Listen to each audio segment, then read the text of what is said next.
Praise the lord. ఈరోజు మన లేఖన భాగము యోహాను సువార్త 4వ అధ్యాయము 12వ వచనం.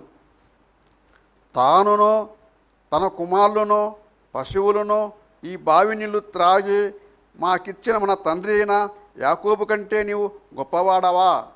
Praise the lord. దేవునికి స్తోత్రం. హల్లెలూయా. Praise the lord. మీ అందరికీ ప్రత్యేకమైనటువంటి వందనాలు తెలియజేస్తున్నాను. నమస్కారాలు, వందనాలు. ప్రభు మిమ్మల్ని దీవించునుగాక.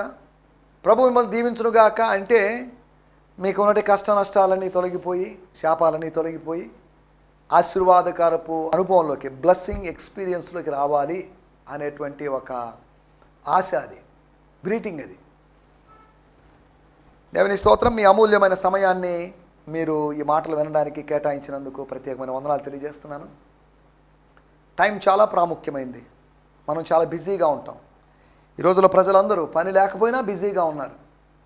ఎందుకో మరి, యవనస్తులు మరీ బిజీ, దేవుని సేవకులు బిజీ, ఖాళీగా ఉన్నవాళ్ళు ఎవరు అని చెప్పలేని పరిస్థితి. ప్రతి వాళ్ళు బిజీ బిజీ బిజీ. బిజీ గురించి ఒక ఆయన చెప్పాడు. బిజీ అంటే BUSY, బిజీ అంటే బీయింగ్ అండర్ సాటన్స్ యోక్ అన్నాడు. బీయింగ్ అండర్ సాటన్స్ యోక్ అంట. సాతాను కాడి కింద ఉండడము, రద్దీగా ఉండడం, లేకపోతే నిమగ్నమై ఉండడం, లీనమై ఉండడం అని. లేదు, అలా కాదండి. Being under saviour's yoke. ఇది సమ్మర్ కనుక ఇంచుమించు మార్చి నెలలోంచి నేను వేరు వేరు ప్రదేశాలకు వెళ్తూ, మీటింగ్లకు వెళ్తూ హడావిడిగా ఉన్నాను. ఇదేమో ఈ కార్యక్రమం మీరు వింటూ ఉండే సమయానికి నేను పశ్చిమ గోదావరి జిల్లా నుంచి వస్తున్నాను. నా ప్రయాణంలోనే ఉన్నాను. 2 రోజులు పేరుపాలెం అనేటువంటి ప్రదేశంలో నిన్న మొన్న జరిగినటువంటి కార్యక్రమాల్లో వాక్య పరిచరణ చేయడానికి నేను విజయవాడకు సంబంధించినటువంటి మా సహవాసం యొక్క వైస్ ప్రెసిడెంట్ గారు అయినటువంటి పాస్టర్ వై శేఖర్ బాబు గారు, మేమిద్దరం ఆ ప్రాంతాలకు వెళ్ళడానికి మేము చాలాసార్లు వెళ్ళాము. ఈ ప్రాంతాలకు కలిసి అక్కడికి వెళ్ళి అక్కడ ప్రజలను ఆత్మీయంగా బలపరచడానికి, వాళ్ళని పురికొల్పడానికి, వాళ్ళని ఉజ్జీవపరచడానికి దేవుడు మమ్మల్ని వాడుకుంటున్నాడని నేను భావిస్తున్నాను. మమ్మల్ని వాడుకుంటున్నాడంటే మేము ఏదో గొప్పని కాదు. వీఆర్ నథింగ్ అని అర్థం. మేము గాడిద లాంటి వాళ్ళం కాబట్టి మమ్మల్ని వాడుకుంటున్నాడు. మేము అజ్ఞానులం కాబట్టి జ్ఞానులను సిగ్గుపరచడానికి మమ్మల్ని వాడుకుంటున్నాడు. మేము బలహీనులం కాబట్టి బలవంతులను సిగ్గుపరచడానికి వాడుకుంటున్నాడు అని అర్థమే. కానీ ఇందులో అతిశయించడానికి మేము వాడబడ్డాం, అటు వెళ్ళాం, ఇటు వెళ్ళాం, అంత మినిస్ట్రీ చేసాం, ఇంత మినిస్ట్రీ చేసాం అని చెప్పుకోవడానికి అంటూ ఏమీ లేదు. దయచేసి జ్ఞాపకం చేసుకోండి. వచ్చే ఆదివారం అనగా 24వ తేదీ రాత్రి నేను బయలుదేరి ఇక్కడ నుంచి హైదరాబాద్ వెళ్తున్నాను. 4 రోజులు, సోమ, మంగళ, బుధ, గురు అనగా 25, 26, 27, 28 4 రోజులు హైదరాబాద్లో ఉంటాను. హైదరాబాద్లో పరిచర్య చేస్తాను. ఈ కార్యక్రమాన్ని ఎవరైనా హైదరాబాద్ వాసులు ఎవరైనా వింటున్నట్లయితే నన్ను కలుసుకోవడానికి మీరు హైదరాబాద్లో సికింద్రాబాద్లో నేరేడు మెట్ల దగ్గర ఉన్న రామకృష్ణపురంలో ఆ ఫ్లైఓవర్ కింద రైతు బజార్ దగ్గర నేను ఉంటాను. కనుక 4 రోజులు అటు ఇటు తిరుగుతూ అక్కడ ఇక్కడ కొంతమందిని కలుస్తూ 28వ తేదీ రాత్రి అంటే 6:30 గంటల నుంచి సాయంకాలం ఉజ్జీవ కూడికను ఏర్పాటు చేస్తున్నాం YMCA గ్రౌండ్స్లో. క్షమించండి, YMCA ఎగ్జిబిషన్ హాల్లో, చిన్న హాల్లో కూడిక ఏర్పాటు చేస్తున్నాం. ప్రభు కృపను బట్టి 4 సార్లు 4-5 సార్లు అక్కడ కూడిక ఏర్పాటు చేయడానికి ప్రభు సాయం చేశాడు. నెల్లూరు నుంచి సుమారు 600 కిలోమీటర్ల దూరం వెళ్ళి అక్కడికి వెళ్ళి దేవుని వాక్యాన్ని బోధించడానికి ప్రభు నాకు సాయం చేస్తున్నాడు. నాతో పాటు దేవజనులు పాస్టర్ వై శేఖర్ బాబు గారు, వారు కూడా వాక్య పరిచయం చేయబోతారు. కాబట్టి మా కొరకు ప్రత్యేకంగా ప్రార్థించాల్సిందిగా కోరుతున్నాం. ఈ కార్యక్రమాన్ని ఎంకరేజ్ చేస్తున్న ప్రతి వ్యక్తి కొరకై మీకు వందనం చెల్లిస్తూ, ఆయన హెచ్చవలసి ఉన్నది, మేము తగ్గవలసి ఉన్నది, మనందరం తగ్గవలసి ఉన్నది. ఆయన అనగా యేసు ప్రభు హెచ్చవలసి ఉన్నది. That is our main slogan or motto. దేవుని స్తోత్రం. ఆర్థికపరమైన ఒత్తిళ్ళు ఉన్నాయి, ఇక వేరు సంస్థాపరమైనటువంటి ఒత్తిళ్ళు ఉన్నాయి, ప్రెషర్స్ ఉన్నాయి. అన్ని ప్రెషర్స్ మధ్యలో ఒక విధంగా చెప్పాలంటే ఎదురీత చేస్తూ ముందుకు సాగడానికి ప్రభు సాయం చేస్తున్నాడు. We are unworthy but he is making us worthy. దేవుని స్తోత్రం. సకల ఘనత, మహిమ, ప్రభావాలు ఆయనకి ఆరోపిస్తున్నాను. హైదరాబాద్లో పరిచర్య కొరకు మీరు ప్రత్యేకంగా ప్రార్థించాల్సిందిగా కోరుతున్నాం. చిన్న పట్టణం నుంచి పెద్ద నగరానికి వెళ్ళి పరిచర్య చేయాలంటే మీరు ఒకసారి ఊహించి చూడండి. ప్రతి నెల ఆయన వెళ్తున్నప్పుడు సుమారు 25 నుంచి 35 వేల రూపాయలు వరకు ఖర్చు చేస్తున్నాం. ఇదంతా చేస్తున్నామని చెప్పడానికి కాదు. All these things are for the glory of God. దేవుని నామ మహిమార్థమై. దేవునికి స్తోత్రం. ఈ సమయంలో మనం దేవుని వాక్యాన్ని ధ్యానించుకుందాం. నిన్నటి దినము అనగా నిన్న శత్రుత్వానికి సమాధి ఎలా సమాధి కట్టగలం, how could we end enmity అనే దాని గురించి, ఒకటి బై రిసీవింగ్ బ్లెస్సింగ్స్, రెండోది by worshipping, by approaching and by accepting, అనగా ఆయనను అంగీకరించడం ద్వారా, ఆయన ఆశీర్వాదాన్ని పొందుకోవడం ద్వారా, ఆయన్ని సమీపించడం ద్వారా, ఆయన ఆరాధించడం ద్వారా, డివిజన్స్కి డెత్ పలికి, అనగా విభజనలకు స్వస్తి పలికి, విభజనలకి విరామం ఇచ్చి ఐక్యతకు పునాదులు వేయవచ్చు అని గత ఎపిసోడ్లో మాట్లాడుకున్నాం. దేవుని స్తోత్రం. రండి మనం దేవుని వాక్యాన్ని ధ్యానించుకుందాం. ఇప్పటికే 5 నిమిషాలు దాటింది. నా సమయం ఇంకొక 21 నిమిషాలు ఉంది. 21 నిమిషాలు నేను కొన్ని మాటలు, దేవుని మాటలు మీకు జ్ఞాపకం చేయాలని ఆశిస్తున్నాను. మన ధ్యానం నిమిత్తమై యోహాను సువార్త, అనగా 4వ సువార్త అయినటువంటి మత్తయి, మార్కు, లూకా తర్వాత ఉన్నటువంటి యోహాను సువార్తలో న్యూ టెస్టిమెంట్ అనేటువంటి పోర్షన్లో ఉంటుంది. అపోస్తుల కార్యానికి ముందు, అనగా లూకా సువార్తకి అపోస్తుల కార్యానికి మధ్యలో ఉన్నటువంటి యోహాను సువార్త 4వ అధ్యాయం, జీసస్ అండ్ సామరిటన్ ఉమెన్. 3వ అధ్యాయంలో జీసస్ అండ్ నికోడెమస్, దాని గురించి మాట్లాడుకున్నాం. ఇప్పటి వరకు సుమారు 20 ప్రసంగాలు చేయడానికి, ఫస్ట్ టర్మ్లో ఫస్ట్ రౌండ్లో ఒక 30 ప్రసంగాలు, మొత్తం ఈ అధ్యాయం నుంచి ఇప్పటికి 50 ప్రసంగాలు చేయడానికి ప్రభు సాయం చేశాడు. మనం ప్రభు కృపను బట్టి 842వ ఎపిసోడ్లో ఉన్నాం. 841 ఎపిసోడ్లు, మధ్యలో ఒక 2-3 ఎపిసోడ్లు వేరే దేవుజనులు చేశారు. అంతా కలిపి 830కి పైగా ఎపిసోడ్లు చేయడానికి ప్రభు సాయం చేశాడు. ఇంకా ఇవి దీన్ని కంటిన్యూ చేయాలి. ఈ కార్యక్రమాలు కంటిన్యూ చేయండి, ఇవి మాకు ఆశీర్వాదకరంగా ఉన్నాయి అని చెప్పేవాళ్ళు కొంతమంది ఉన్నారు. కాబట్టి ఈ ప్రోగ్రామ్స్ కోసం మేము ఏదో ఒకటి చేయాలనుకుంటున్నాం. మేమేం చేయాలని, మాకు చేయాలని ఉన్నప్పటికీ చేయలేని పరిస్థితిలో ఉన్నామండి. మేము పెన్షనర్స్. మాకు వచ్చేటువంటి దాంట్లో ఇన్కంలో నాకు ఒక అంకుల్ గారు చెప్పిన మాట, నాకు నా మిస్సెస్కి సుమారు ఎవ్రీ మంత్ ఒక 8,000 రూపీస్ మెడిసిన్స్కి వెళ్తాయండి. కాబట్టి మీ మినిస్ట్రీకి లేకపోతే మీ టీవీ ప్రోగ్రామ్కి స్పాన్సర్ చేయాలని ఉంది, కానీ చేయలేని పరిస్థితి. కానీ భారంగా మీ కొరకు ప్రార్థన చేస్తున్నామని ఒక అంకుల్ గారు చెప్పారు. ప్రభు వారిని దీవించునుగాక. ఇలా ప్రేమించేటువంటి కొంతమంది ప్రియులు ఉన్నారు. వారిని బట్టి నేను ప్రభు నామాన్ని మహిమపరుస్తున్నాను. ఆర్థిక సహాయం ప్రాముఖ్యం కాదు, కానీ ఆత్మ సంబంధంగా పలికేటువంటి మాటలు, చేసేటువంటి ఆ స్నేహం చాలా ప్రాముఖ్యం. డబ్బు ఉంటుంది, వెళ్ళిపోతుంది. డబ్బు ముఖ్యం కాదు. Spirituality, love is important. పైసలు అనేదానికి పెద్ద ప్రాముఖ్యత లేదు, ప్రేమ అనేదానికి ప్రాముఖ్యత. డబ్బు నిలుచును అని కాదు, డబ్బు నిలవదు, నిలిచేది ప్రేమ మాత్రమే. Love abides for ever, love never fails. ఈ 3 అని విశ్వాసము, నిరీక్షణ, ప్రేమ అని చెప్పి వాటిలో శ్రేష్టమైంది ప్రేమ. కాబట్టి నిలిచేటువంటి ప్రేమతో మనం ముందుకు సాగుదాం. కాబట్టి ఈ కార్యక్రమాల గురించి మీ అభిప్రాయాలు తెలియజేయండి. మీ కొరకు మేము ప్రార్థన చేస్తున్నాం. నా కొరకు కూడా మీరు ప్రత్యేకంగా ప్రార్థించాల్సిందిగా కోరుతున్నాం. ఈ మధ్యకాలంలో గత వారంలో కూడా ఒక సహోదరులు ప్రేమ్ కుమార్ గారు, వారి పేరు, వారు నారాయణ రెడ్డిపేటలో ఉంటారు, నెల్లూరులో ఒక చర్చ్కి వెళ్తుంటారు. వారి ఆటోలో నేను ఎక్కాను. వారు నన్ను గుర్తించారు. మీరు పలాని కార్యక్రమంలో వాక్యం చెప్తుంటారు కదా అని అన్నారు. అవునండి అని చెప్పాను. అలా వారితో మంచి ఆత్మ సంభాషణ సాగింది. వారు కనీసం ఆటో ఫేర్ దాన్ని కూడా తీసుకోలేదు. వద్దు సార్ అని చెప్పేసి దాన్ని తృణీకరించారు. వద్దండి, మీరు దేవుని సేవకులు కదా అన్నట్టుగా వారు మాట్లాడారు. వారిని బట్టి నేను ప్రభు నామాన్ని మహిమపరు. ఇలాగా నాకు తెలియకుండా అనేక మంది నన్ను ఎరుగుతున్నారు. అందరూ బట్టి నేను ప్రభు నామాన్ని దానివల్ల నాకేదో పాపులారిటీ వస్తుందని కాదు. నాకెందుకు పాపులారిటీ? సర్వెంట్కి పాపులారిటీ అవసరం లేదు. నేను సెలబ్రిటీని కదా, ఐఎమ్ ఎ సర్వెంట్. సర్వెంట్కి కాదు, మాస్టర్కి పాపులారిటీ రావాలి. Master is Jesus Christ. ఆయనకి పాపులారిటీ రావాలి. కాబట్టి నెల్లూరులో మేము ఉండేటువంటి ప్రాంతంలో శాంతినగర్, ఆ ప్రాంతంలో కూడా కొంతమంది ప్రియులు ఈ కార్యక్రమాలు చూస్తున్నారు. కొంతమంది సహోదరులు చూస్తున్నారు. కాబట్టి వాళ్ళు దేవుని బిడ్డలమనో, యేసుప్రభు అంటే ఇష్టమనో, యేసుప్రభు మంచి దేవుడు అని చెప్పడానికి కాస్త మొహమాట పడుతున్నారు. రాబోయే రోజులు ఆ మొహమాటాలన్నీ తొలగిపోయి వాళ్ళు ధైర్యంగా కన్ఫెస్ చేయగలిగి ఉండాలి. Jesus is good, Jesus is great God అనేటువంటి విషయం. దేవునికి అసాధ్యమైన కార్యమే లేదు. దేవుడు అలా జరిగిస్తాడని నేను భావిస్తున్నాను. రండి మనం ఈ సమయంలో దేవుని వాక్యాన్ని ధ్యానించుకుందాం. యోహాను సువార్త 4వ అధ్యాయము 12వ వచనం. తానును తన కుమారులను తానును తన కుమారులు పశువులను ఈ బావి నీళ్లు త్రాగి ఈ బావి నీళ్లు తాగి మాకిచ్చిన మన తండ్రి అయిన యాకోబు కంటే నీవు గొప్పవాడవా అని ఆయన అడిగాను. దేవుని స్తోత్రం. ఒక స్త్రీ అమాయకంగా అడిగినటువంటి ఒక ప్రశ్న. నేను ఇలా నోట్స్ రాసుకున్నప్పుడు దానికి ఒక టైటిల్ ఇలా పెడదాం అనుకున్నాను, పిచ్చి ప్రశ్న అని. పిచ్చి ప్రశ్న అనే టైటిల్ బాగుండదు కదా అని టైటిల్ మనం మార్చడం జరిగింది.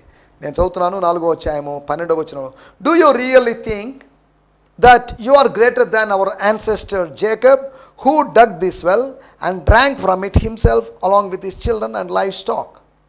Do you really think? Yesu ప్రభు గారు, హలో సార్, మీ పేరేంటో నాకు తెలియదండి. Do you think that you are really greater than our ancestor? Are you really greater? నువ్వు గొప్పగా అనుకుంటున్నావేమో. I don't think you are greater. You might be a prophet, you might be a Jew, but you are not greater than Jacob. నువ్వు యాకోబు కన్నా గొప్పవాడి అని నాకు అనిపించడం లేదు. యాకోబు కన్నా గొప్పవాడివా? యేసు ప్రభు అవును నేను గొప్పవాడిని తక్కువని చెప్పలేదు. యాకోబు ఎక్కడ, నేనెక్కడ? యాకోబుకి నాకు, నక్కకి నాకలోకానికి ఉన్నంత తేడా ఉంది అని ఇటు ఏం చెప్పలేదు.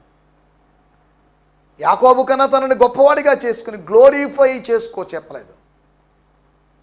అనగా ఆయనకు సుపీరియారిటీ కాంప్లెక్స్ లేదు. రెండోది, యాకోబుతో పోల్చుకున్న నా భక్తి ఏముందండి అని ఇన్ఫీరియారిటీ కాంప్లెక్స్ లేదు. సుపీరియారిటీ కాంప్లెక్స్ అయినా ఇన్ఫీరియారిటీ కాంప్లెక్స్ అయినా రెండూ ప్రమాదకరమైన మానసిక రుగ్మతలే. నేను గొప్పవాడిని అనుకోవడం, అలాగా నేను ఏమీ లేను అని అనుకోవడం, అలా కాదు. నువ్వు ఏదో అయినావు, you are something. You become something. Jesus made you something. You are not nothing. Once you were nothing, but He made you something. ఒకప్పుడు నువ్వు నథింగ్, కానీ నువ్వు right now you are with Jesus. You are not nothing. You plus Jesus is not nothing. You plus Jesus is something. లేకపోతే everything. Jesus ఉంటే everything ఉన్నట్టే. You plus everything is something. దేవునికి స్తోత్రం, హల్లెలూయా. కాబట్టి ఫాల్స్ హ్యూమిలిటీతో జీవించొద్దు. అనగా ఒక నకిలీ వినయంతో, తగ్గింపుతో, దీనత్వంతో ఉండొద్దు. అలాగే నిన్ను హెచ్చించుకుంటూ ఉండొద్దు. ఎంచుకోనదగిన దానికంటే ఎక్కువ ఎంచుకోకూడదు. Are you greater than Jacob? ఒకడంటే are you greater than Isaac అని అనింది అనుకోండి, మళ్ళీ సమస్య. Are you greater than Abraham అంటది, మళ్ళీ సమస్య. ఆర్ యూ గ్రేటర్ దాన్, మాలో ఎవడు గొప్ప? పీటర్ అని నేను గొప్ప, జేమ్స్ అనేటువంటి ఆయన గొప్ప, జాన్ అనేటువంటి ఈయన గొప్ప, ఫిలిప్ అనేటువంటి వాడు గొప్ప, థామస్ అనేటువంటి వాడు ఎవరు గొప్ప? యేసు ప్రభు చెప్పాడు, ఇదేంటిది? ఈ ఆర్గ్యుమెంట్ ఏంటి? ఈ పిచ్చివాదన ఏంటి? All are equal, all are disciples. అందరికీ శిష్యులు అనే పేరుంది, అందరికీ సహోదరులు అనే పేరుంది, అందరికీ అపోస్తులు అనే పేరుంది. Senior apostle, junior apostle, senior disciple, junior disciple, senior brother, no, అందరూ సేమ్, అందరూ పిలవబడిన వాళ్ళే.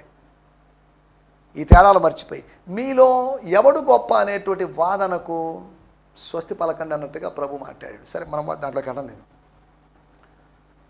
మన టైటిల్ వచ్చేసి చూడండి, యాకోబు యేసుల మధ్య ఉన్నటువంటి తేడా.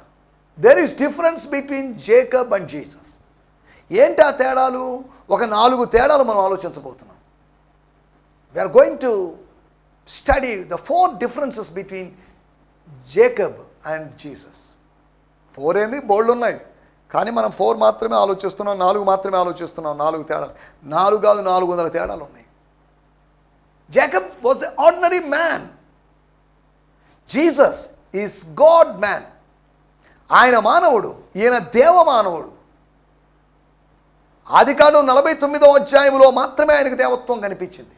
అక్కడక్కడ కూడా కనిపించి ఉండొచ్చు, కానీ మెయిన్గా యాకోబు యొక్క దేవత్వం అక్కడ కనిపిస్తుంది. Because of his prophecies, because of his revelations, that's all.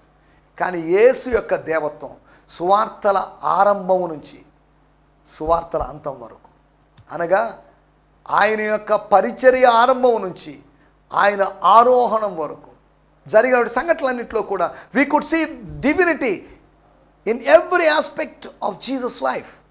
యేసు ప్రభు యొక్క జీవితంలో ప్రతి సందర్భంలో దేవత్వం కనిపిస్తుంది. Because he is 100% God and he is 100% man. జేకబ్ పరిస్థితి అలా కాదు. ఏదేమైనప్పటికీ ఆమె అడిగిన ప్రశ్నను ఆధారంగా చేసుకొని 4 విషయాలు మనం ఆలోచిద్దాం. మొట్టమొదటి విషయం, the first thing, first difference. 1 ఆదికాండము 27వ అధ్యాయము 43వ వచనం. జెనసిస్ 27:43. కాబట్టి నా కుమారుడా నీవు నా మాట చెప్తున్నారు, మమ్మీ చెప్తున్నారు సన్తో, కుమారునితో, నీవు నా మాట విని లేచి హారాన్లో ఉన్న నా సహోదరుడగు లాబాను వద్దకు పారిపోయి లాబాను వద్దకు వెళ్ళి అని కాదు, లాబాను వద్దకు పారిపో అనగా త్వరగా వెళ్ళిపో. నీ అన్న చాలండి సార్, దేవుని స్తోత్రం. నువ్వు పారిపో, మెల్లగా వెళ్ళని కాదు. Your brother is a dangerous man, is a rough man, is a mass man. నువ్వు క్లాసు, వాడు మాసు, వాడు డేంజరస్, వాడు నేను తరిమి పట్టుకుంటాడు. కాబట్టి it's better, there is a safe place. పద్దనారాములోని మా సహోదరుని ఇంట్లో మాత్రం సేఫ్గా ఉండగలవు, అక్కడ సెక్యూరిటీ ఉంది నీకు. Go there, stay there. దేవుని స్తోత్రం. అతను పారిపోయాడు. కానీ యోహాను సువార్త 4వ అధ్యాయము 4వ వచనంలో రాయబడిన మాట, ఆయన సమరయ మార్గమున వెళ్ళవలసి వచ్చెను, పారిపోవలసి వచ్చునని కాదు. యేసుకు పారిపోవలసిన అవసరం రాలేదు, యాకోబు పారిపోయాడు. ఇప్పుడు చెప్పండి, యాకోబు గొప్పవాడా, యేసు గొప్పవాడా? ఆయన అందరికన్నా గొప్పవాడు యేసు. కానీ ఇక్కడ ఒక సింపుల్ 4 కంపారిజన్స్లోకి వస్తున్నాం. ఒకడు పారిపోయాడు, మన పూర్వీకుడు. కానీ మన ప్రభు పారిపోలేదు, ఆయన ప్రేరణను బట్టి వెళ్ళిపోయాడు. రిబ్కా ప్రేరణ కాదు అది, రిబ్కా ప్రోత్సాహం చేసింది, ఎంకరేజ్ చేసింది.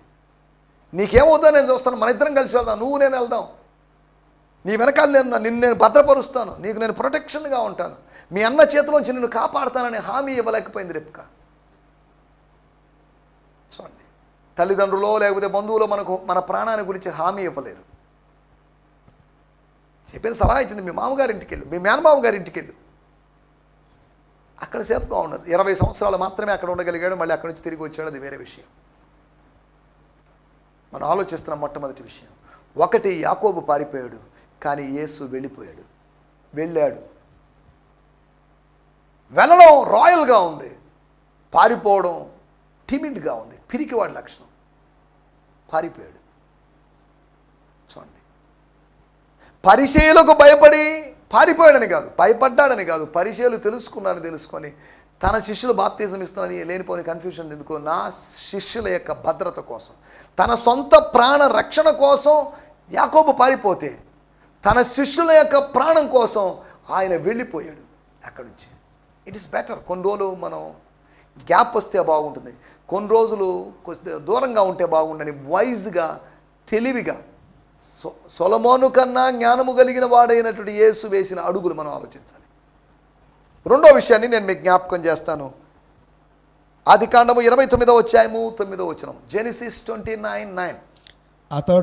అతడు వారితో ఇంకా మాట్లాడుచుండగా రాహేలు తన తండ్రి గొర్రెల మందను తోలుకొని వచ్చాను. చాలే, దేవుని స్తోత్రం. ఆదికాండం 29లో మన స్టోరీ తెలుసు, ఆ స్టోరీలోకి వివరంలోకి వెళ్ళలేదు. పారిపోతున్న వ్యక్తి ఆల్మోస్ట్ గమ్యస్థానానికి చేరినట్టే, డెస్టినేషన్ చేరినట్టే, తన ప్రయాణం సఫలమైనట్టే. ఆ ప్రయాణం యొక్క క్లైమాక్స్లో ఆయన రాహేల్ను కలిశాడు. జేకబ్ మెట్ రేచల్.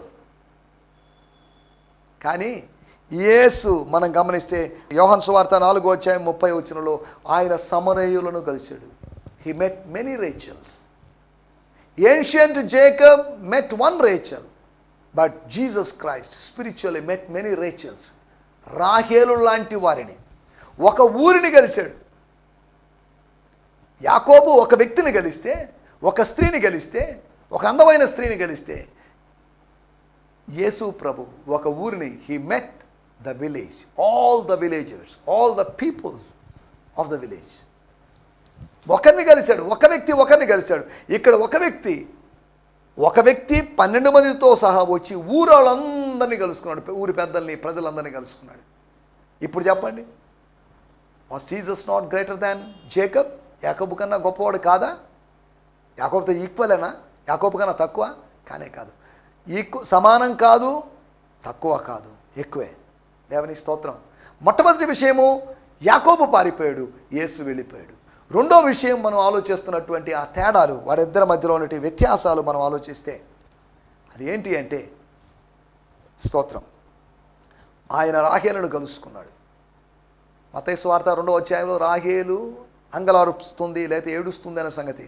రాహేలు అంటున్నప్పుడు ఇశ్రాయేలు ప్రజలను ఉద్దేశించి, ఇశ్రాయేలు ప్రజలలో బిడ్డలను కోల్పోయిన తల్లులను ఉద్దేశించి చెప్పబడిన మాట. ఇర్మియా గ్రంథంలోని ప్రాఫెసీ, దాని యొక్క ఫుల్ఫిల్మెంట్. దేవుని స్తోత్రం. మూడో విషయాన్ని నేను మీకు జ్ఞాపకం చేస్తాను. వీళ్ళిద్దరి మధ్యలో తేడాలు మనం కొద్దిగా ఆలోచిస్తే, ఆదికాండం 29వ అధ్యాయము 25వ వచనం, జెనిసిస్ 29:25. స్తోత్రం. ఉదయమందు ఆమెను లేయాని ఎరిగి అతడు లాబానుతో, నీవు నాకు చేసిన పని ఏమిటి? స్తోత్రం. ఉదయాన్ని లేచి అడుగుతున్నాడు మామగారితో, కొత్త మామగారితో, లేదా కొంతకాలంగా కొలువు చేసిన మామగారితో, నువ్వు నాకు చేసిన పని ఏంటి? ఏం చేసావా మామ? మోసగాడివైన మామ. చదవాలి. రాహేలు కోసమే కదా నీకు కొలువు చేసి తిని, ఎందుకు నన్ను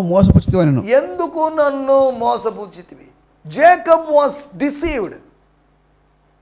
తన తండ్రి ఇంట్లో మోసం చేశాడు, కానీ మామగారింట్లో, తల్లి మాట చొప్పున వచ్చినటువంటి మామగారింట్లో మోసపోయాడు. మోసపోయినటువంటి యాకోబు. దేవుని స్తోత్రం.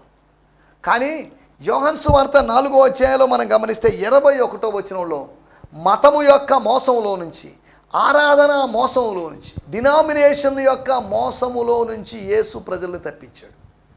అమ్మా, ఆ కొండ మీద కాదు, ఈ కొండ మీద కాదు, ఈ కొండ మీద కాదు, యెరూషలేములో కాదు, ఇవన్నీ పక్కన పెట్టేసి ఆత్మలో ఆరాధించాలని, ఆత్మ ఇక్కడే అని సమరేలు, యెరూషలేములోనే అని యూదులు, వేరువేరు రెండు బలమైన వాదనలు వాళ్ళ మధ్యలో ఉన్నాయి. కానీ మూడో విషయం మనం ఆలోచిస్తున్న విషయం, యాకోబు మోసపోయాడు, యేసు ప్రభు మోసం నుంచి తప్పించాడు. అందుకని భక్తుడు ఒక పాట రాశాడు, మోషే కంటే శ్రేష్ఠుడు అన్ని మోసముల నుండి తప్పించు. అన్ని మోసాల నుంచి మనల్ని తప్పించగలడు. తెలివి లేనివాడు, జ్ఞానము లేనివాడు మోసగించబడతాడు. జ్ఞానము కలిగినటువంటి, జ్ఞానము లేకుండా ఏదో విచక్షణ జ్ఞానం కోల్పోయి తన సొంత అన్ననే మోసగించినటువంటి యాకోబు పరిస్థితి చూడండి. మామ చేతిలో ఓడిపోయాడు, మోసపోయాడు. ఈరోజులో మామ చేతిలోనో, బంధువుల చేతిలోనో, కుటుంబ సభ్యుల చేతిలోనో మోసపోతున్న వాళ్ళు ఉన్నారు. ఆస్తి పంపకాల విషయంలో ఇలా రకరకాలనే, మనం వాటిలోకి వెళ్ళడం లేదు. మూడో విషయం, యాకోబు మోసపోయాడు, యేసు ప్రభు మోసం నుంచి తప్పించాడు. ఇప్పుడు చెప్పండి, ఆయన యాకోబు కన్నా గొప్పవాడు కాదా? ఓ సమరయ స్త్రీ చెప్పు, ఇప్పుడు యాకోబు కన్నా గొప్పవాడు కాదా? యాకోబు కన్నా తక్కువవాడు కాదు, యాకోబు కన్నా సమానుడు కాదు, యాకోబు కన్నా శ్రేష్ఠుడు ఆయన. దేవుని స్తోత్రం, హల్లెలూయా. నాలుగో విషయం, ఫైనల్ విషయం చెప్పి ముగించేస్తాను. చదువుదాము. ఆదికాండం 31వ అధ్యాయము 26 మరియు 27 వచనాలు. ఆదికాండం 31. అప్పుడు లాబాను యాకోబుతో నీవేం చేసావు? నన్ను మోసపుచ్చి కత్తితో. మనం ఇందాక చదివినట్లుగా ఆదికాండం 29వ అధ్యాయంలో నువ్వేమి చేశావు అని అల్లుడు అడిగాడు. ఇప్పుడు మామయ్య అడుగుతున్నాడు 20 సంవత్సరాల తర్వాత, నువ్వు నన్ను ఏం చేశావు అనగా, తాను తవ్విన గుంటలో తానే పడ్డాడు లాబాను. అనగా తాను విత్తిన దాన్నే తాను కోసుకుంటున్నాడు. తన మోసాన్ని విత్తాడు, 20 సంవత్సరాల తర్వాత మోసాన్ని కోసుకుంటున్నాడు. ఇప్పుడు ఏమంటున్నాడు? నువ్వు నాకేం చేశావు? కత్తితో చెరపట్టబడిన వారిని వలె నా కుమార్తెలను కొనిపోనేలా నీవు నాకు చెప్పక రహస్యముగా, నీవు నాకు చెప్పకుండా రహస్యంగా పారిపోయావు. నువ్వు నన్ను మోసపుచ్చితివేలా. 20 సంవత్సరాల క్రితం పారిపోయాడు, మళ్ళీ ఇప్పుడు నువ్వు నన్ను మోసపుచ్చితి. యు డిసీవ్డ్ మీ. స్తోత్రం. మామనే మోసం చేసిన అల్లుడు, అల్లుడినే మోసం చేసిన మామ అల్లుళ్ళు ఇద్దరు మోసగాళ్ళే. ఒక కుటుంబంలోంచి వచ్చిన వాళ్ళు ఎంత మోసగాళ్ళు ఆలోచించి. వాళ్ళ కుటుంబంలో రాఖేలు మోసగత్తె, ఒక కుటుంబంలోని ముగ్గురు మోసగాళ్ళ ఫ్యామిలీ అది, డిసీవర్స్ ఫ్యామిలీ అది. యాకోబుని లాబాను మోసం చేస్తే లాబాను రాహేలు మోసం చేసింది. ఇలా ఒకరినొకరు మోసం చేసుకుంటూ గడుపుతున్నారు. మోసపూరితమైన కుటుంబంలోంచి 20 సంవత్సరాల తర్వాత దేవుడు అతన్ని తప్పిస్తున్న విధానం మనం చూస్తున్నాం. దేవుని స్తోత్రం. 27వ వచనంలో కూడా, ఆదికాండం 31వ అధ్యాయం 27వ వచనంలో మనం గమనించినట్టయితే, నీవు నాకు చెప్పక రహస్యముగా పారిపోయి నన్ను మోసపుచ్చితివేలా సంభ్రమంతోను. చాలండి సార్. దేవుని స్తోత్రం. హల్లెలూయా. యోహాను సువార్త 4వ అధ్యాయం 26వ వచనంలో మనం గమనిస్తే, ఆయన తన్ను తాను మెస్సియాగా బయలుపరుచుకున్నాడు. తన మెస్సియాత్వాన్ని, మెస్సియానిక్ షిప్ని ఆయన బయలుపరిచాడు. యాకోబు మోసగించాడు, రివెంజ్ తీర్చుకున్నట్లుగా ఉంది. యేసు ప్రభు రివెంజ్ తీర్చుకోలేదు, కానీ ఆయన మెస్సియా అని ప్రకటించుకున్నాడు. దేవుని స్తోత్రం. మెస్సియా అనుకుంటున్నాడని కాదు, నేను ఇలా అనుకుంటున్నాను, నేను మెస్సియాని అనుకుంటున్నాను కాదు, ఐఎమ్ ద మెస్సియా, నేనే ఆయన్ని అని చెప్పుకున్నాడు. మంచి విషయాన్ని బయలుపరిచాడు. చూడండి, ఇప్పుడు 4వ విషయం, యాకోబు మోసం చేశాడు, కానీ యేసు మంచి పని చేశాడు. ఎప్పుడు చెప్పండి? యాకోబు కన్నా గొప్పవాడు కాదు, యాకోబు కన్నా తక్కువవాడు కాదు, యాకోబుతో సమానం కాదు, యాకోబు కన్నా శ్రేష్ఠుడు. దయచేసి తలలో ఉంచండి, కళ్ళు మూసుకోండి, చిన్న ప్రార్థన చేసుకుందాం. పరిశుద్ధమైన మా దేవా, మీకు వందనం చేయిస్తున్నాం. మన తండ్రి అయిన యాకోబు కన్నా నువ్వు గొప్పవాడువా అనే సమరయ స్త్రీ అడిగిన ప్రశ్నకి దాన్ని ఆధారంగా చేసుకొని, అయ్యా నీవు యాకోబు కన్నా గొప్పవాడివని మేము 4 విషయాలు తెలుసుకున్నాం. యాకోబు పారిపోయాడు, కానీ నువ్వు వెళ్ళిపోయావు. యాకోబు మోసగించబడ్డాడు, నువ్వు మంచి చేశావు. యాకోబు మోసం చేశాడు, నీవు మంచి చేశావు, నువ్వు మేలు చేశావు, మెస్సియా అని ప్రకటించుకున్నావు. కాబట్టి ప్రభువా, మీ నామాన్ని స్తుతిస్తున్నాం. నువ్వు యాకోబు కన్నా శ్రేష్ఠుడైన దేవుడు, యాకోబు యొక్క బలిష్ఠుడివి. ఇటువంటి గొప్ప దేవుడిని మేము కలిగి ఉన్నాము, అందును బట్టి మీకు వందనం చెల్లిస్తూ, నిన్ను కలిగి ఉన్నందుకు మేము ఎంతగానో సంతోషిస్తూ, యేసు క్రీస్తు నామములోనే ప్రార్థించగలుగుతున్నాం పరమ తండ్రి. ఆమేన్, ఆమేన్, ఆమేన్. దేవునికి స్తోత్రం. మీ అందరికీ వందనాలు. ప్రభు మిమ్మల్ని దీవించును గాక. దయచేసి జ్ఞాపకం చేసుకోండి, జిఎంసి సంతోష్ నెల్లూరు అనేటువంటి ఛానల్ సబ్స్క్రైబ్ చేయడం మర్చిపోవద్దు. శాంతి టీవీ నెల్లూరు అనేటువంటి ఛానల్ కూడా సబ్స్క్రైబ్ చేయండి. శాంతి టీవీలో వచ్చే సందేశాలన్నీ మీరు చూడొచ్చు, వాటి ద్వారా దీవించబడచ్చు. దేవుని స్తోత్రం. హల్లెలూయా. ఈ సందేశము మీకు ఆశీర్వాదకరంగా ఉందని నమ్ముచున్నాము. ప్రార్థన అవసరతల కొరకు మమ్మల్ని సంప్రదించవలసిన మా చిరునామా గిద్యోన్ మిషన్ చర్చ్, 6వ వీధి, శాంతినగర్, నెల్లూరు 4, ఆంధ్రప్రదేశ్. పిన్ 524004. మా ఫోన్ నంబర్లు 7036443613 మరి ఒక నంబర్ 9392293010. మా ఈమెయిల్ ఐడి gfihmi2015@gmail.com. దేవుడు మిమ్మును ఆశీర్వదించునుగాక. ఆమేన్.